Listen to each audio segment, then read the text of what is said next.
Hi, welcome to AFTV. I've got Julian with me. We've just beaten Leeds 1-0 here at Elland Road. Everyone I've spoke with is very like, yeah, we won. Is what it is. You know, it was a bad performance, but we won. Very subdued, very relaxed. Like, I'm waiting for Collector's interview because he's probably going to be hyping and dancing. Are you happy with today's performance? I'm not even the performance, but the win in general. Yeah, of course I'm happy with the win. Yeah. I'm very happy with the win. Good. And was it a bad performance? Because football's about two different aspects. Number one, scoring goals. Yeah. We scored a goal. And number two, very, very important, not conceding a goal. Yeah. Now, however we did it, we didn't concede. Yeah. And it wasn't just Aaron Ramsdale. Aaron Ramsdale had a great game. Yeah, I'd give him man of the match. But every single one of those players, you cannot fault the effort. They were throwing themselves in front of the ball. They were putting maximum effort in. They did not want to lose that game. And because of that mentality, that's what got us through. The tactics, you could argue that Leeds had the better of it. But there was two teams, and the way it looked was that one team had been preparing all week, and this was, I wouldn't want to kind of really big it up and say it was their cup final, but they were massively up for it, massively up for it. They've not won in 5 games. They had to get a response. What we've had, and as Lee, I think Robbie said, they talked about champagne football. I remember a quote from a very wise man who said, very wise man, he was called Arsene Wenger. Okay, good. I thought you were going to say yourself because I know how you be. No, it's, well, I'll take Arsene's quote. And it went something along the lines of, if you have caviar every day, it's very difficult to go back and eat sausage. And today we had sausage. Julian, thank you. I think you're right though. You mentioned about Leeds as being their cup final. I mean, they had the record attendance today as well, so that says a lot as well. But listen, today's performance, was it a game of two halves? Because the first half, I don't think Arsenal were too bad in the first half. Second half was completely different from the boys. Yeah, it was. What happened was they brought Bamford on and they looked completely different. They looked like a threat. Before that, they just didn't look that threatening. Okay, they had the odd chance, but I felt quite comfortable. Yeah. And it's a kind of indication of the game that the best ball that was played all game was from their player. Was it Rodrigo? Yeah.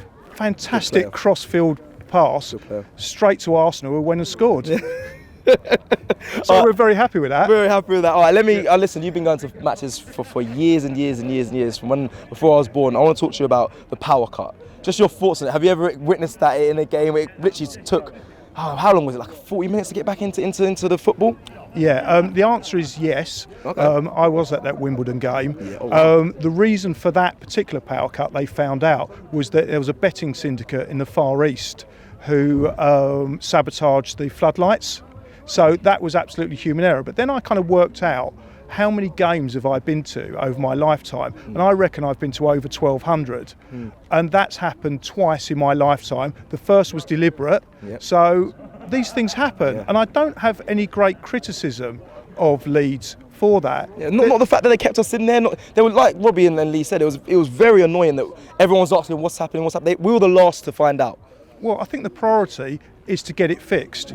But that stadium, I'm not going to criticise Leeds for the electricity. Don't start criticising more clubs.